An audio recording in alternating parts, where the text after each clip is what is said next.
Voilà une mesure qui devrait faire mal aux parents d'enfants absentéistes. Ils risquent d'être frappés au porte-monnaie à partir d'aujourd'hui.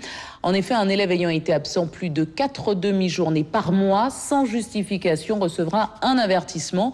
Et si l'enfant est à nouveau absent pendant l'année, le versement des allocations familiales sera suspendu. Un vœu répété à plusieurs reprises par Nicolas Sarkozy est finalement exaucé. Nous reviendrons sur cette information dans nos prochaines éditions. Il y a un an, jour pour jour, les Martiniquais disaient oui à la collectivité unique. Le projet de loi sera examiné d'ici 2 jours par le Conseil des ministres. Cette assemblée devrait être mise en place avant décembre 2012, selon les volontés du chef de l'État. Mais souvenez-vous, le scrutin de 2010 était marqué par une faible participation des électeurs qui s'étaient déjà exprimés 15 jours auparavant contre le passage à l'article 74 de la Constitution. Retour sur ce vote avec Joseph Noda. Ce 24 janvier 2010, 68% des électeurs qui se sont exprimés répondaient oui à la création d'une collectivité unique. Un an après, le gouvernement et surtout le chef de l'État tiennent à maintenir le rythme du calendrier. Ce mercredi, en Conseil des ministres, doit être présenté le projet de loi pour la création de cette collectivité unique. Nous savons maintenant qu'après l'avis du Conseil d'État, la mise en place de cette collectivité aura lieu au plus tard en décembre 2012. 2012, le gouvernement répond à la fois aux souhaits de la population et d'un certain nombre d'élus. Le but, faut-il le rappeler, est d'améliorer sans tarder le fonctionnement de cette future institution.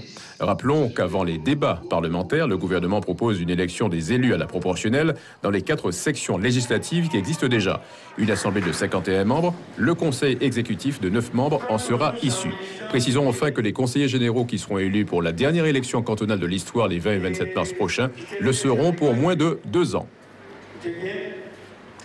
Le MIM, le PPM et la droite ont présenté leurs candidats au cantonal le week-end dernier. Des élections qui auront lieu les 20 et 27 mars prochains. Retour sur la présentation de ces candidats avec Francine Aglaé. Tout d'abord, du côté du MIM CNCP, 9 candidats ont été investis.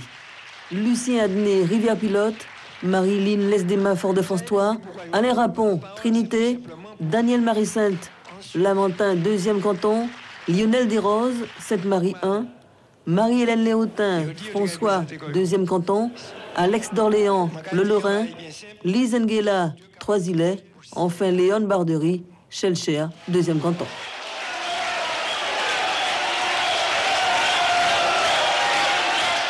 Du côté du PPM, ils sont 10. Fred Lordino, Sainte-Marie, 1er canton. Christiane Poussinière, Sainte-Marie, 2e canton. José Loutobi, Robert, 2e canton. Daniel Robin pour Rivière-Salée. Louis-Marie Sainte pour Ducos. Johnny Ajar, Fort-de-France-Trois. Luc de Grand-Maison, Fort-de-France 4. Jean-Claude Jabol, Fort-de-France 6. Jocelyn Régina, Fort-de-France, canton 8. Enfin, Jean-Marie Clovis pour le prêcheur. À droite, seuls les candidats de Sainte-Marie ont été présentés ce week-end. Eddy Capitaine et Dorothée Boniali.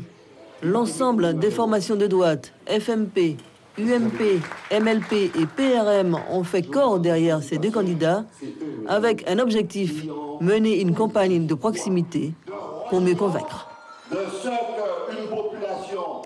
Et à moins de 2 mois de ces échéances, le climat semble déjà tendu suite à des propos entendus lors de la présentation des candidats du MIM ce week-end.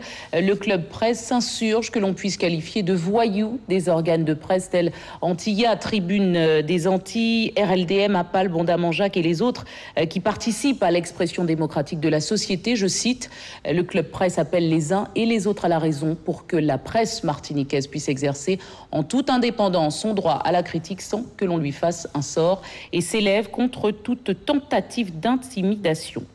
Voilà des propos inscrits dans un communiqué envoyé à notre rédaction.